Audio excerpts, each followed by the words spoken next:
عضویہ میں مخصوص قسم کا کردار اس مقصد کے حصول کے لیے پیدا ہوتا ہے۔ اب اس کے بعد پھر آ جاتا ہے مقصد، یعنی محرکاتی چکر یا سائیکلک پروسیس کی جو ہے اب مین جو ہے اسٹیپ وہ ہو جاتا ہے مقصد، یعنی مقصد کا حاصل ہونا ہے، سکون۔ پھر مقصد کو حاصل کرنے کے لیے عضویہ ذہنی سکون حاصل کر لینے پر، یعنی مقصد کو حاصل کر لینے پر عضویہ ذہنی سکون محسوس کرتا ہے، فرد کے اندر ٹینشن ختم ہو جاتی ہے، وہ ذہنی آسودگی اور جو ہے آرام پاتا ہے۔ اب یہ سائیکلک پروسیس جو ہے وہ جاری ساری رہتا ہے، اور یہ چکر مثلا کھانا کھانے کے 4-5 گھنٹوں بعد دوبارہ بھوک لگ جاتی ہے، جیسے بھوک کا محرک اجاگر ہوا تو ہم کھانا کھا لیتے ہیں، پیاس لگتی ہے تو پانی پی لیتے ہیں، لیکن پھر کچھ جو ہے گھنٹوں بعد دوبارہ یہی محرک بیدار ہو جاتے ہیں۔ اس طرح یہ سائیکلک پروسیس چلتا رہتا ہے۔ اس دوران اور بھی کئی محرکات بھی پیدا ہوتے ہیں۔ جب عضویہ ایک بار محرک کی تسخین کرتا ہے تو ضرور نہیں کہ باقی تمام ضرورتوں اور رغبتوں سے بیگانہ ہو جائے، کیونکہ کچھ عرصے بعد وہ ضروریات دوبارہ پیدا ہو جاتی ہیں اور پھر وہی کوششیں کرنی پڑتی ہیں جو پہلے کی تھیں۔ یہ عمل تمام عمر جاری ساری رہتا ہے، اسے موٹیویشنل سیکوینس بھی کہا جاتا ہے۔ یہ اب اس کو نام سن لیں آپ، موٹیویشنل سیکوینس، کہ یہ سارا ضروریات کا عمل کہ ایک دفعہ ضرورت پوری ہونے پر کچھ ٹائم گزرنے کے بعد دوبارہ جب وہ ضرورت پیدا ہو، دوبارہ فرد اس کے لیے لگ جائے، پھر تیسری بار ضرورت پیدا ہو، پھر چوتھی، اس طرح سے چکر چلتا ہی رہتا ہے۔ اس کو موٹیویشنل سیکوینس کا نام دیا جائے گا۔ محرک فرد کا کردار انتخابی بنانے کی کوشش کرتا ہے، مثلا عضویہ کا حلق خشک ہونا یا مگر پیٹ بھرا ہوا ہو تو وہ صرف پانی پیے گا، کھانا نہیں کھائے گا۔ ٹھیک ہے بچے، انتخابی بنائے گا نا، یعنی کہ اگر اس کو پیاس لگی ہے تو وہ کھانا نہیں کھائے گا، صرف پانی پیے گا۔ اب جو ہے محرکاتی کردار نسبتاً مستقل ہوتا ہے اور بیدار ہونے والے محرک کی تسکین تک سرگرم رہتا ہے۔ اب ہے عمل توازن۔ محرک اس وقت بیدار ہوتا ہے جب عضویہ میں کسی چیز کی کمی بیشی ہو جائے، یعنی ہم کہہ سکتے ہیں کہ محرک عضویہ میں توازن پیدا کرنے کے لیے پیدا ہوتا ہے اور اس کی تسکین سے توازن قائم ہو جاتا ہے۔ اس کے علاوہ جو ہے محرک جو ہے اس کی تسکین سے کمی یا بیشی اعتدال پر آ جاتی ہے اور توازن کا جو پروسیس ہے وہ مکمل ہو جاتا ہے اور توازن قائم ہو جاتا ہے۔ اب محرک کے عوامل ہیں۔ ووڈ ورتھ نے محرک کے 4 عوامل بیان کیے ہیں۔ پہلا ہے ضرورت، جس کو کہیں گے نیڈ۔ ضرورت کیا ہے؟ کہ فرد کی یا عضویہ کی وہ حالت ہے جو حیاتیاتی طور پر کسی بھی چیز کی کمی کی وجہ سے یا کسی چیز کی زیادتی وجہ سے پیدا ہوتی ہے۔ مثلا جب ہم نے کافی دیر سے کچھ کھایا پیا نہ ہو تو بھوک و پیاس کی ضرورت بیدار ہوگی۔ ٹھیک ہے، ضرورت پیدا ہونے کی صورت میں فرد کی حالت غیر متوازن ہو جائے گی اور ضرورت کی تسکین ہونے تک غیر متوازن ہی رہتی ہے، اور ضرورت کی جب تسکین مکمل ہو جاتی ہے تو وہ توازن میں آ جاتی ہے۔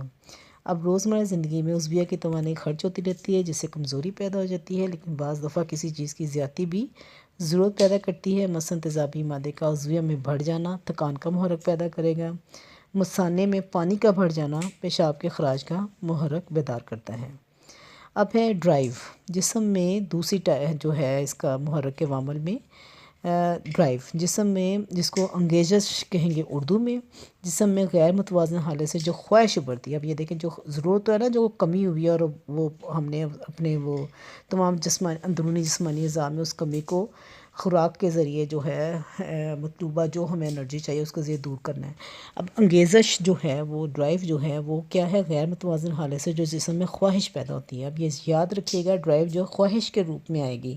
ضرورت جو ہے وہ اندر کی جو ہے ہماری کمی بیشی کی وجہ سے جو ہمارے اندرونی جسمانی اعضاء میں جو چینجز آتی ہیں یا جو ہم فیل کرتے ہیں، کمزوری فیل کرتے ہیں یا پیاس یا کھانا تو وہ محسوس کرتے ہیں، تو وہ ہوگی۔ جب کوئی ڈرائیو کیا ہے؟ وہ خواہش ہے جو فرد کو کسی مقصدی سرگرمی پر اکساتی ہے، اس کو انگیزش کہیں گے، ڈرائیو کہیں گے۔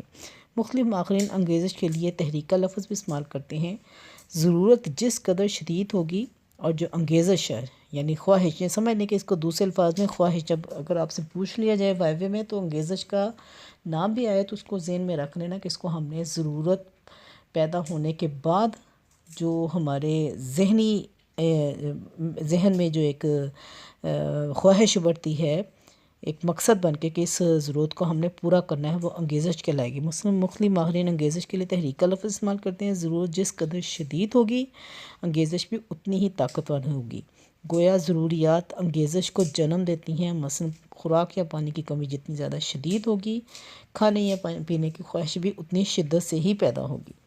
ٹھیک ہے، اس کے بعد آ جاتا ہے ترغیب، انسینٹیو جس کو کہیں گے، کسی ضرورت کو مقداری انداز میں بیان کرنے کو ترغیب یا رغبت کہا جاتا ہے۔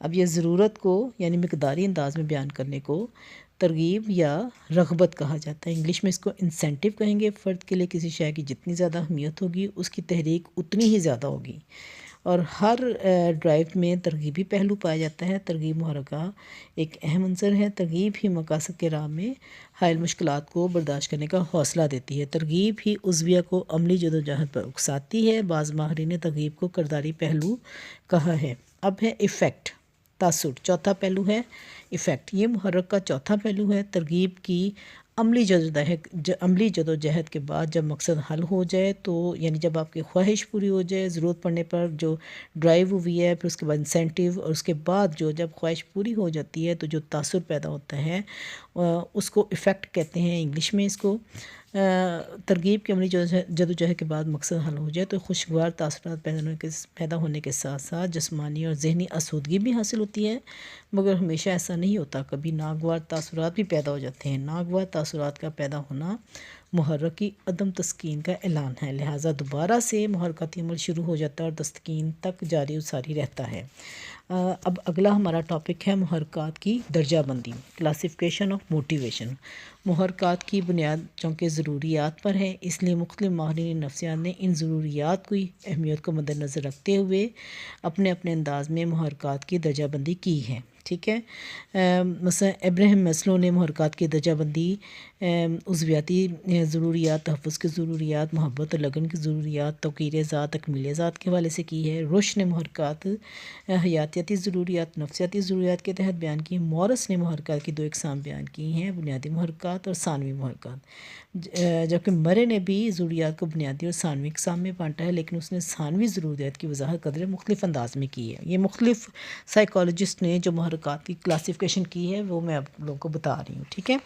اس کے بعد جو ہیں ماہرین نے تمام نظریات سے استفادہ کرتے ہوئے محرکات، تو اب سارے ماہرین جو ہیں وہ محرکات کو دو بڑے گروہوں میں بانٹتے ہیں، اور پھر ان کی آگے سب ٹائپس بھی بیان کی گئی ہیں۔ دو بڑے گروہ کون سے ہیں؟ ایک ہے پرائمری موٹیوز اور دوسرے ہیں سیکنڈری موٹیوز۔ اب میں آپ لوگوں کو پرائمری موٹیوز کا بتانے لگی ہوں کہ پرائمری موٹیوز جو ہیں ان کو بنیادی محرکات بھی کہتے ہیں، اور ان کو جو بایولوجیکل موٹیوز کے یہ 3-4 نام ہے، یہ اب سن لیں۔ پہلا ہے پرائمری موٹیو، دوسرا ہے بایولوجیکل، تیسرا ہے سروائیول، چوتھا ہے ان لرنڈ۔ سمجھ آ گئی نا میری بات؟ یہ چاروں میں سے جو نام آئے آپ نے وہی نام لگا کے تو سوال کو جو ہے سولو کرنا ہے، اٹیمپٹ کرنا ہے، ٹھیک ہے۔ اب جو ہے بنیادی محرکات کی تسکین جانداروں کی بقا کے لیے ضروری ہے۔ ان کی تسکین نہ ہو تو جاندار کی زندگی کو خطرہ پڑ جاتا ہے یا ان کی صحت خراب ہو جاتی ہے، اور اس کے ساتھ ساتھ نسلوں کی بقا بھی خطرے میں پڑ جاتی ہے، اس لیے اس کو بنیادی محرکات کہا جاتا ہے۔ یہ بنیادی کیوں کہا جاتا ہے؟ یہ وجہ جو بھی میں نے آپ کو بتائی۔